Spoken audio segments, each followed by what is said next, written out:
제가 한 아이를 전도를 했었습니다. 지금 말고요, 예전에. 굉장히 그 동네에서 쾌활하게 명랑하게 잘 뛰어오는 여자아이인데,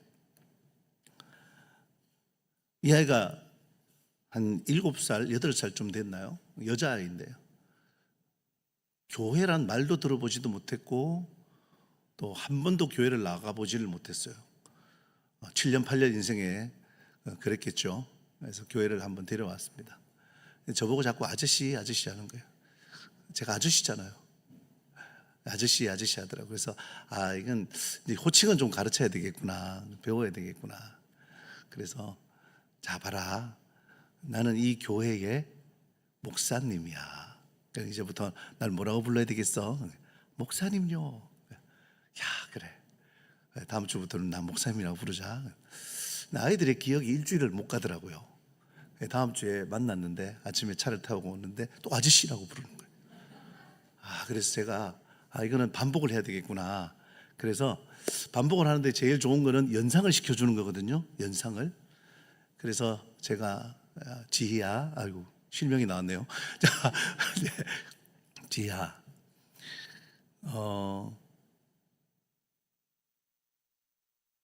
저기 회사에 가면은 제일 높은 사람은 뭐라 그래? 사장님요. 그건 알더라고요. 학교에서는 제일 높은 사람은 누가 그래? 교장님요. 교장 선생님요. 그래. 그럼 교회에서 제일 높은 사람은 뭐라고 불러? 뭐라 그랬겠어요? 예? 예. 회장님. 제에서 포기했습니다. 그래, 회장님 불러라. 제가 갑자기 이 얘기가 생각이 났습니다. 오늘 말씀의 본문에는 보물이 많이 등장합니다. 보물. 여러분, 보물을 뭐라고 생각하십니까? 여러분에게 있어서 보물은 뭔가요? 자, 뭔가 불려지는 호칭은 다르지만 가장 귀한 것, 아끼는 것, 없어서는 안 되는 것, 그래서 정말 소중한 것, 그건 보물입니다. 그렇죠? 보물의 단어적인 사전적인 의미도 그렇지만 우리가 느끼는 그 체감하는 것도 그렇습니다. 오늘 본문에는요, 19절, 20절, 21절에 내 보물, 내 보물, 내 보물, 예수님께서 보물, 보물, 보물 이야기를 계속 하셔요. 저는 오늘 이 마태복음의 본문을 가지고 섬김에 대해서 여러분과 함께 같이 이야기하려고 합니다. 자, 다시 여러분의 기억을 다시 되돌려, 여러분도 일주일이 지나면 잘 까먹으시잖아요. 그래서 다시 한번 더 기억을 되새겨 드립니다. 자, 신앙 삶의 방향입니다. 참된 신앙을 위해서 저는 이 한 문장을 여러분과 함께 나누려고 해요. 참된 신앙은, 자, 읽어보시죠. 시작. 참된 신앙은 거룩한 습관을 만들고 하나님께 붙어 살며 하나님만 섬기고 날마다 회개하는 삶입니다. 네, 이렇게 한 문장으로 정리하기를 바라요. 그래서 첫 번째 수요일에 제가 루틴, 영적 습관을 만드는 것에 대해서 말씀드렸고요. 지난주에는요, 붙조춤, 정말 붙어서, 딱 붙어서 떨어지지 않고 따라다니는 그런 붙조춤에 대해서, 다바크 기억나시죠? 예, 다바크 여쭤봤으면 모르셨을 것 같아요. 자, 그 붙조춤에 대해서 오늘 저 세 번째 이제 섬김에 대해서 말씀드리려고 합니다. 섬김. 자, 여러분은 하나님을 섬긴다는 말을 여러분은 어떻게 알고 계셔요? 그럼 이 질문에도 여러분이 답을 못 하실 것 같은데, 여러분 지금 하나님을 섬기고 계십니까? 아멘요. 자, 그럼 하나님 섬긴다는 말은 뭔데요?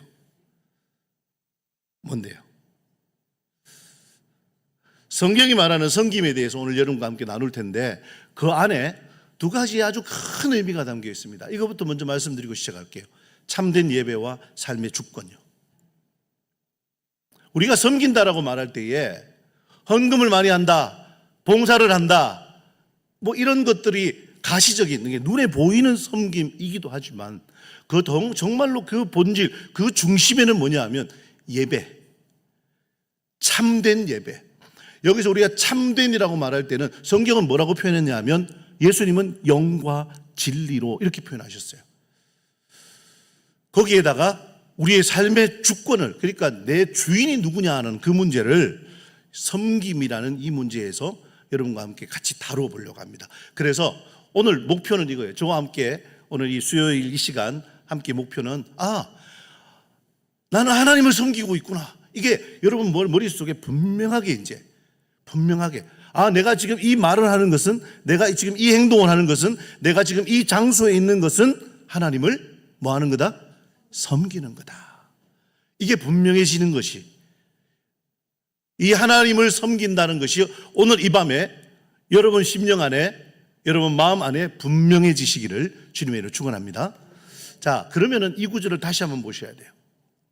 오늘 읽었던 말씀 마태복음 6장 24절 마지막 절 말씀입니다. 이렇게 한번 요약할게요. 한 사람이 두 주인을 섬기지 못하는데 너희가 하나님과 재물을 겸하여 섬기지 못하느니라. 자, 앞에는 19절, 20절, 21절에는 뭐가 나왔다고 했죠? 보물. 테사로우스라고 하는 헬라어 이 보물이란 뜻은 우리가 말하는 대로, 여러분 생각하는 대로 맞습니다. 그 보물입니다. 금, 은, 각양폐물, 또 심지어는 집, 땅, 거주하는 곳에 있는 모든 누리는 것. 좀 더 확대할까요? 사회적인 지위, 타인의 인정. 오늘날로 좀 이 보물의 의미를 좀 더 끌어오면은 든든한 노후 대책, 자녀들의 성공, 육체적인 건강, 정신적인 안정, 부동산, 주식, 계좌잔고 모두 다 포함해서요. 모든 걸 다 보물에 넣을 수 있겠죠. 자, 그런데요, 예수님께서 앞에 19절, 20절, 21절에 내 보물 하시다가 24절에 가서 두 주인을 섬기지 못하는데 이 두 주인은 뭐라고 예수님이 규정하셔요?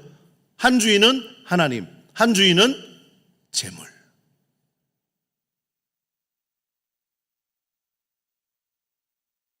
그러니 네 보물 있는 곳에 내 마음이 있다는 말씀은 그 보물은 재물을 말하는 게 될 겁니다. 자, 그런데요, 여러분 오늘 이 구절에서 저와 함께 다시 한 번 더 분명하게 해야 될 게 있습니다. 영적인 사람과 육에 속한 사람의 차이 말이에요. 영에 속한 사람과 육에 속한 사람. 당연히 목사님, 하나님께 속한 사람이 영에 속한 사람이고, 재물, 예수님 말씀하셨잖아요. 재물을 섬기는 사람이 육에 속한 사람이죠. 예. 그런데 이거보다 더 본질적인 이유가요, 성경은 그 근거를 고린도전서 2장에 이렇게 밝히고 있습니다. 같이 읽어볼까요? 시작. 육에 속한 사람은 하나님의 성령의 일들을 받지 아니하나니 이는 그것들이 그에게는 어리석게 보이며 또 그는 그것들을 알 수도 없나니 그러한 일은 영적으로 분별되기 때문이다.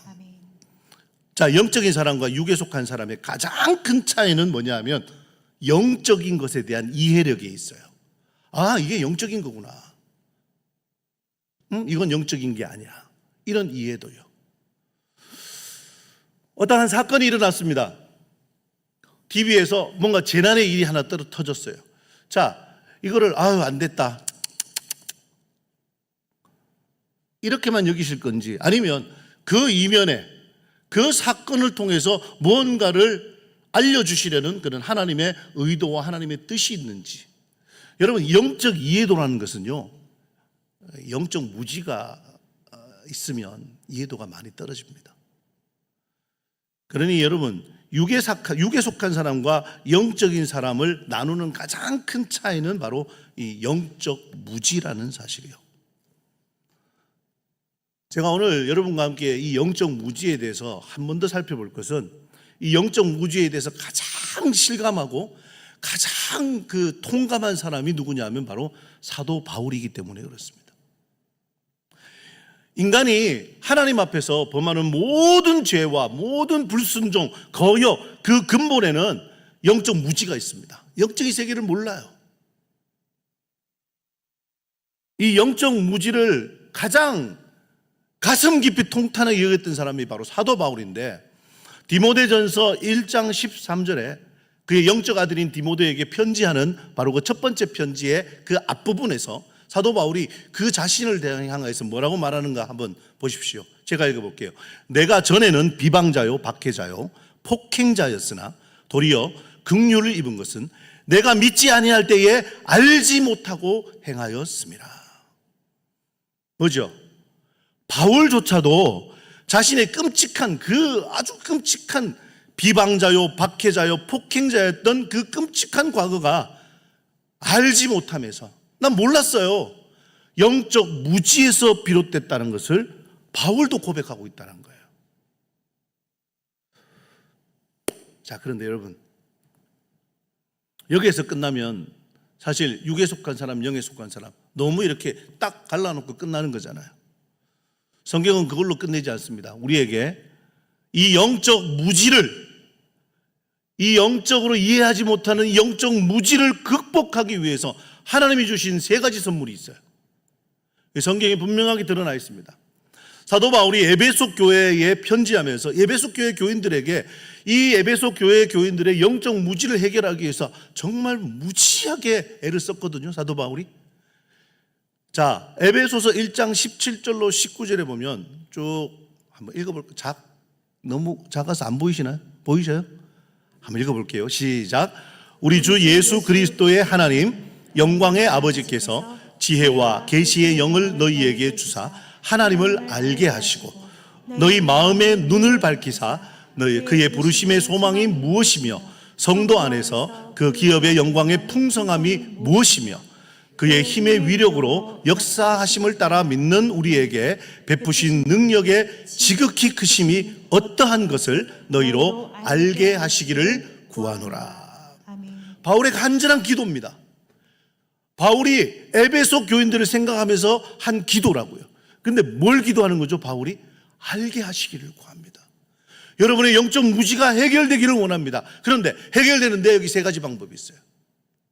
첫 번째가 바로 성령님이에요. 성령님께서 도와주셔야 됩니다. 바울은 이렇게 표현했어요. 지혜와 계시의 영을 너희에게 주사. 오늘 이 밤에도, 오늘 주님 앞에 나온 여러분에게도 성령님의 도우심으로 여러분의 영적 무지가 완벽히 해결되시기를 주의 이름으로 축원합니다. 두 번째는 성경이에요. 하나님을 깊이 아는 하나님께서 주신 계시예요. 기록된 계시. 그러니까 이 놀라운 선물을 우리가 사랑하고 읽고 연구하고 묵상하고 해야죠. 이 성경으로 우리는 영적 무지를 해결할 수 있습니다. 여러분, 성경 위에 다른 권위를 말한다. 그게 이단입니다. 성경 말고 다른 이야기가 제일 우선순위다. 그게 사입입니다. 성경 말고 다른 걸 더 앞세운다. 성경도 있는데 다른 것도 있다. 그게 유대교입니다. 여러분, 오직 성경으로만 하나님을 알 수 있고 오직 성경으로만 우리의 영적인 무지는 완벽히 해결될 수 있습니다. 마지막으로는요, 세 번째로는요, 이건 조금 더 현실적인 겁니다. 바로 교사입니다. 이 성경, 이 말씀을 바르게 가르치고 그리고 이 말씀으로 잘 세워지도록 가르쳐주는 성경을 가르치는 교사들, 목회자들, 그리고 성경학교 교사들, 유초등부 선생님들, 여러분의 셀 리더들.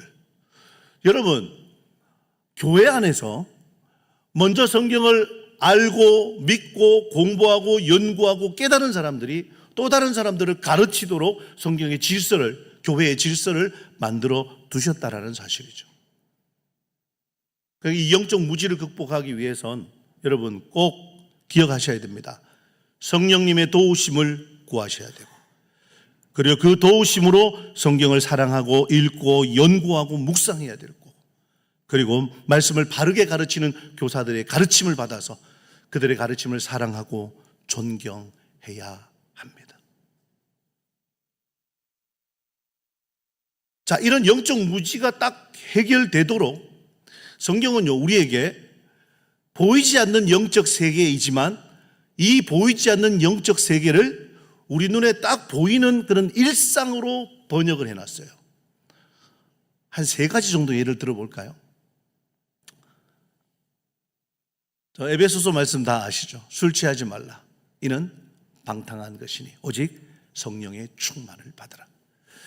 자, 뭔가의 지배를 받는 것, 이걸 술 취하는 것으로, 그러니까 술의 지배를 받느냐, 성령의 지배를 받느냐. 성령의 지배를 받으십시오, 성령 충만하십시오 하는 건 영적인 거잖아요. 이걸 잘 일상으로, 보이는 일상으로 하기 위해서 술 취함을 예를 들었어요. 또는요, 하나님의 사랑, 그러면 하나님의 사랑, 그렇지, 하나님은 사랑이시지.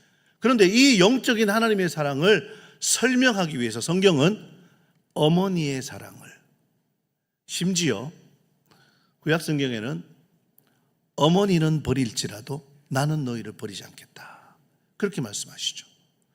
어미는 그 젖 먹는 아이를 외면할지라도 나는 너희를 외면하지 않겠다. 하나님의 사랑을 말하기 위해서 어머니의 사랑을 비유하기도 합니다. 또는요, 이스라엘 백성들이 우상 숭배로 자꾸만 딴 길로 가니까 하나님께서는 그 우상 숭배를 뭐라고 이 단정 지으셨냐면 이건 가늠이다, 너희가 음란하다.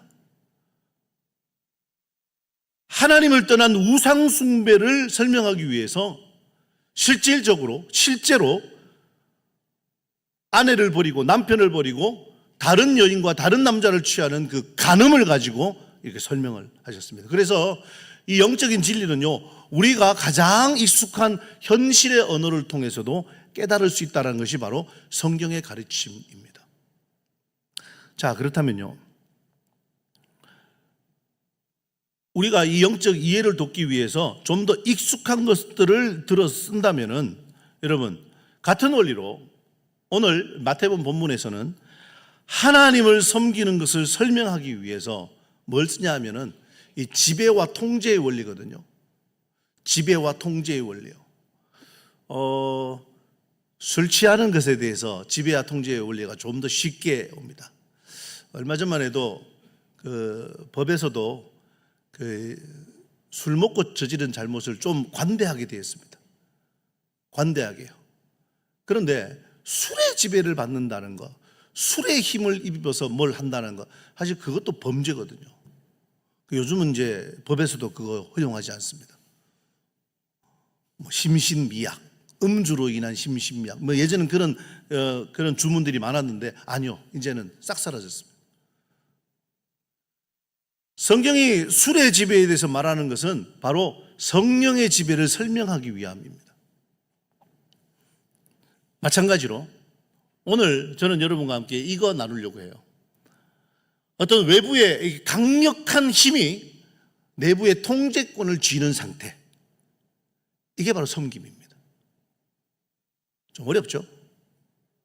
조금 더 예. 자, 하나님을 섬긴다는 건 그럼 뭘까? 예수님께서 하나님을 섬긴다는 것을 설명하시려고 돈을 섬기는 걸 보게 하셨어요. 이건 쉽다라기보다도 이해가 되기 쉽다는 거죠. 자, 예수님 오늘 말씀하신 마태복음 6장 21절 말씀, 이게 병행 구절인 누가복음 12장 34절에도 똑같이 말씀이 있거든요. 내 보물 있는 그곳에는 내 마음도 있느니라.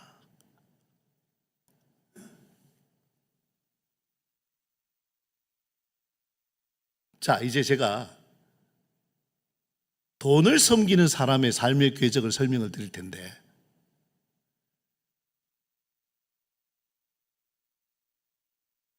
여러분 스스로를 진단하셔야 돼요. 하나님을 섬긴다는 것을 분명하게 정의하기 위해서 돈에 대한 여러분의 마음의 정직함을 내셔야 돼요.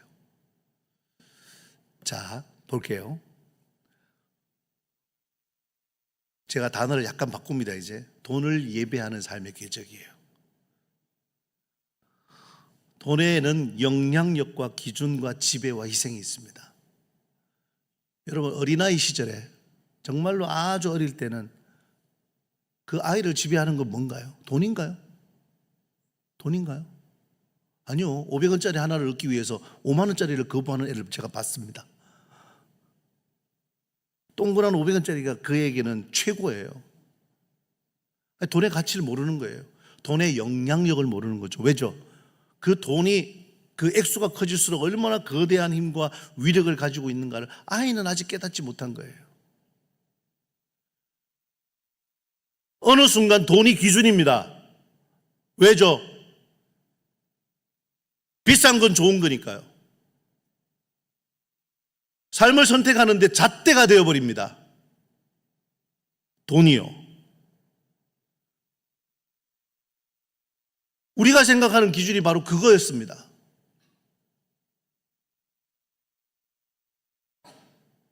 제 마음속에 굉장히 아픈 이야기가 있습니다. 교회가 큰 거는 뭘로 판단하나요? 돈이 많은 교회인가요? 외면하고 싶지만 외면하지 않는 현실이잖아요. 이거보다 더한 돈의 지배가 있습니다. 그게 뭐냐 하면 웃고 우는 것의 궁극적인 원인이 돈이에요. 우스갯소리로 그런 말 하더라고요. 금융치료라고요. 금융치료. 오늘 제가 낮에 누가 식사 대접을 하셔서 같이 밥을 먹으면서 한 30년 전으로 거슬러 올라가서 정말 재밌는 이야기를 많이 나눴습니다. 우리 구미에 대우가 있었다면서요. 대우 공장이. 저도 대학 다닐 때 대우 기전에서 한번 일했던 적이 있습니다. 방학 때만 되면 3개월 정도 대우 기전에 가서 그때 당시에 티코 만드는 부속을 제가 깎고 조이고 기름치고 했습니다. 예, 그 생산 라인에 들어가면은 쉬는 시간 말고는 한 번도 움직이지 못하잖아요. 네, 그 라인에서 일하기도 하고 그 라인을 이제 그 뒤에 이제 보조해주는 보조 역할도 하기도 하고. 오늘 이야기 나누면서 그 30년 전에 대우에서 일하셨던 이야기를 하시는데 저도 마음이 막 그런데요. 그때 이야기 나눈 중에 예전에는 월급을 왜 봉투로 주셨잖아요. 월급 이 봉투에다가 거기다가 뭐 다 써가지고 그죠? 예, 수당도 다 쓰고 그런 것도 다 써서 이렇게 동전까지 해서 다 넣어서 주셨잖아요. 이렇게 두툼하게 이렇게 받아왔잖아요, 그죠? 그거 받는 날은 얼마나 기쁘셨어요? 날짜도 말씀하시더라고요, 그죠? 사무직은 25일 날 그리고 현장직은 5일 날 이렇게 주셨다고 하시더라고요. 돈 봉투에 울고 웃는 인생, 지배받는 겁니다. 어쩔 수 없다고요? 그 어쩔 수 없다는 생각이 이미 돈의 지배 아래 있는 겁니다. 그리고 급기야는 그 돈을 벌기 위해서 자존심도 내려놓고 삶도 내려놓습니다. 그리고 그게 모든 것의 명분이 됩니다. 그거 왜 하는데? 돈이 되니까. 그거 하지 마.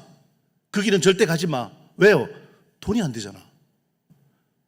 모든 이유를 다 물리치고 돈이 가장 제일 위에 섭니다.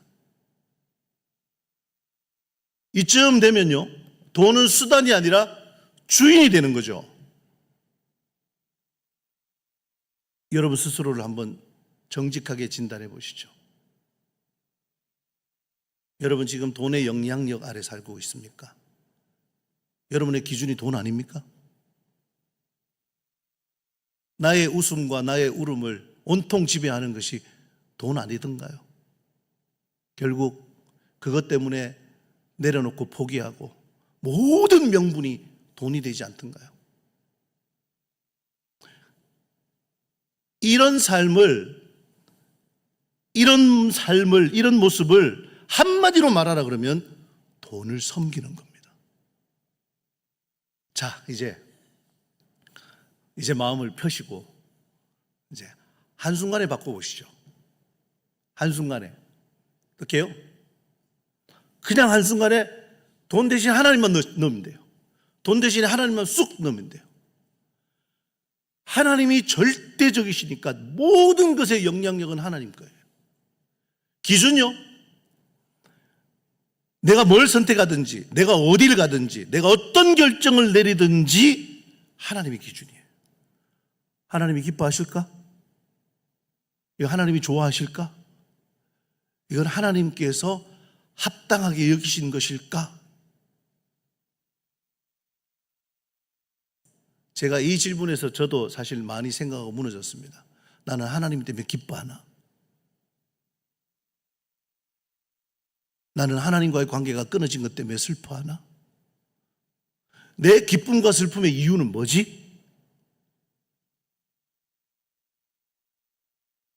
그 다음으로요. 모든 것의 명분이 오직 하나님인가?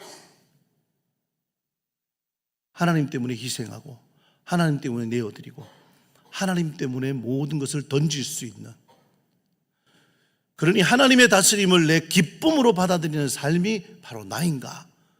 여러분, 이걸 모두 다 전체를 말해서 딱 한마디로 말을 하면 뭐라고요?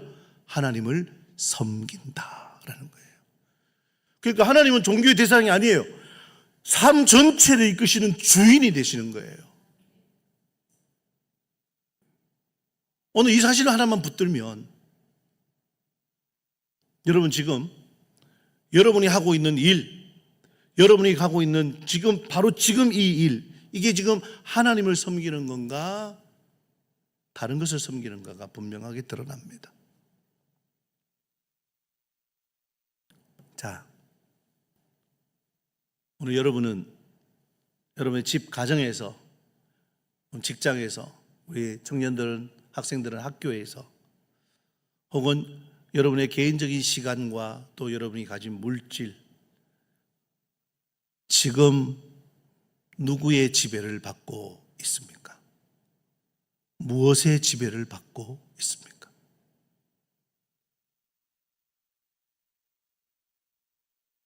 예수님의 이야기를 가장 많이 정확하게 현실에 더불어서 해석한 사람을 꼽으라면 바로 사도 바울입니다. 예수님의 공생의 시대와 사도 바울의 전도하던 그 시기에 전 세계에서 가장 부유한 나라는 어디였겠습니까? 로마입니다.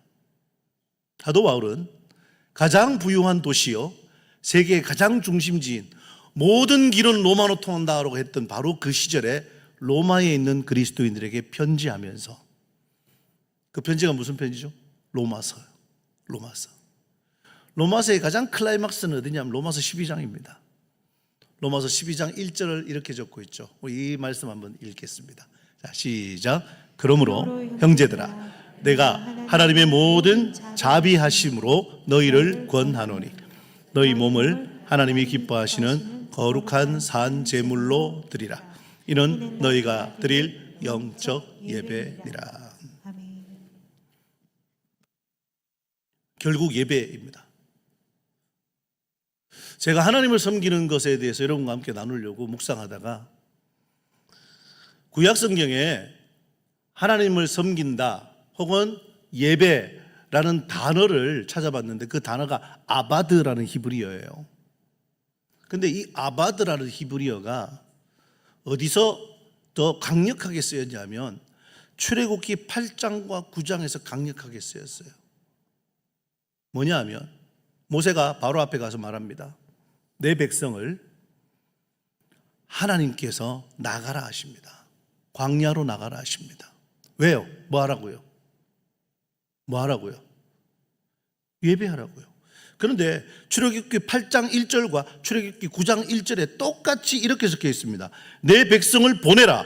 그들이 광야에서 나를 섬길 것이니라. 그런데 그 섬긴다는 때 예배라는 뜻의 아바드라는 히브리어가 쓰였다고요. 제사라는 뜻이고요. 종으로 섬기다, 노동하다, 일하다, 이런 많은 뜻이 담겨 있는데 결국 성경은 섬기는 것은 예배다 이렇게 말합니다. 영어 성경에도 사실은 똑같은 의미를 쓰고 있죠. 서비스. 공예배를 워십 서비스라고 합니다. 섬김은요, 섬김도 서비스예요. 봉사. 그러니 여러분, 하나님을 섬기는 것의 최고의 행동, 최고의 행위는 뭔가요? 예배입니다. 하나님을 향한 섬김, 예배. 삶에서 드리는 예배, 섬김. 이렇게요. 그럼 여러분, 제가 뻔한 얘기를 드리는 건가요? 아니면 오늘 이 시간 여러분이 여러분의 작은 습관으로 여러분의 영적인 세계를 계속 반복함으로 훈련하고, 그리고 하나님께 딱 붙어서 그 하나님을 쫓아나가는 삶으로 여러분의 삶이 섬김의 삶이 된다면 여러분의 신앙의 방향은 하나님이 기뻐하시는 그런 방향으로 언제나 동일하게 유지될 줄로 믿습니다. 오늘 이 시간 여러분은 지금 예배의 자리에 나왔습니다. 하나님을 섬기시는 거죠. 자, 그러면요, 집으로 돌아가셨어요. 집에서는요, 하나님을 섬기지 않는 건가요? 다른 것에 지배를 받고 사실래요? 제가 아이들 키우면서 남자아이들이 이렇게 4명이서 움직이면 뭔가 하나는 깨집니다. 그죠? 근데 애들이 밟고 막 치고 이렇게 뭐 하나 깨지면 제가 아무 느낌이 없는 게 있어요. 어떤 건 뭐 그릇, 밥그릇, 접시 이런 건 깨져도 아무 느낌이 없어요, 제가. 그런데 뭐 핸드폰, TV는 많이 깨먹었거든요. 그런 게 깨지면 가슴이 무너져요. 왜 그럴까요? 제가 더 보물처럼 여기는 거예요.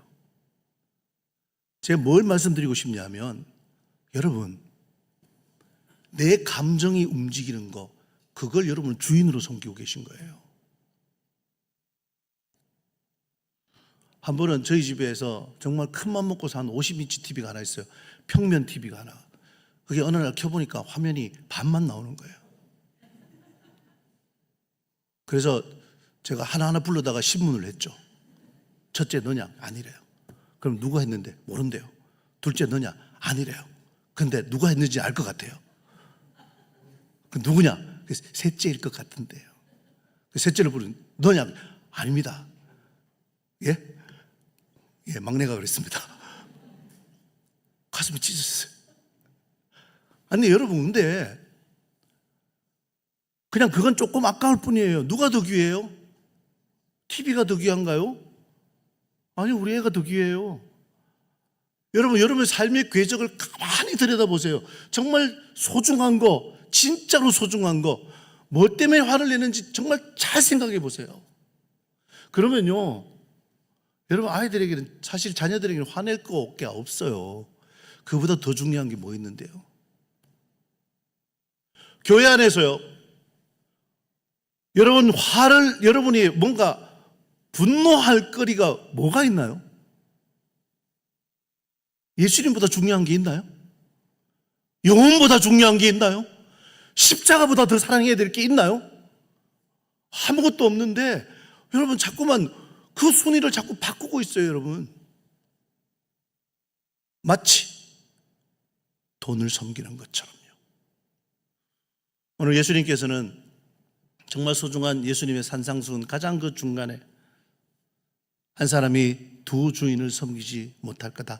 이를 중히 여기거나 혹은 저를 가볍게 여기거나 하나님과 재물을 겸하여 섬길 수 없다. 무슨 말씀이겠습니까? 하나님을 섬겨라. 하나님을 섬겨라. 오늘 이 시간 눈에 보이지 않는 하나님을 섬긴다는 말이 뭔가 좀 잘 이해가 안 되고 추상적으로 느껴질 때마다 여러분, 물질이, 재물이, 돈이 사람의 삶을 어떻게 지배해 나간지를 한번 잘 비견해 보십시오.